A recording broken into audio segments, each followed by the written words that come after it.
Selangor FC membuat kejutan besar berjaya meraih juara Shopee Cup 2026 selepas mempamerkan aksi luar biasa di bumi Thailand.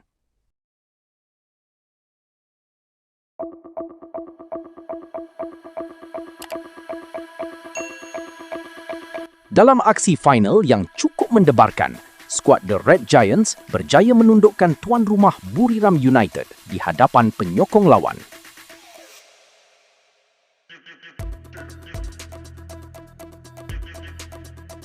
Dalam aksi ini, Selangor FC bermula dengan penuh disiplin. Walaupun diasak hebat oleh Buriram United sejak minit pertama, jentera pertahanan dan ketangkasan penjaga gol Selangor FC kekal kental menangkis setiap serangan berbahaya.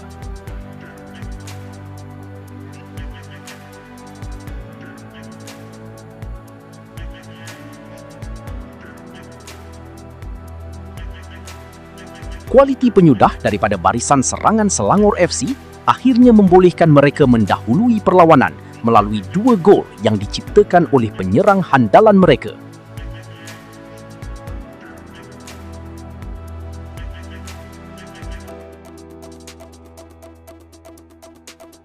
Walaupun Buriram United cuba bangkit untuk mencari gol penyamaan, namun Selangor FC berjaya mempertahankan kelebihan tersebut sehingga whistle penamat ditiupkan, sekaligus mengesahkan kemenangan bersejarah di Thailand.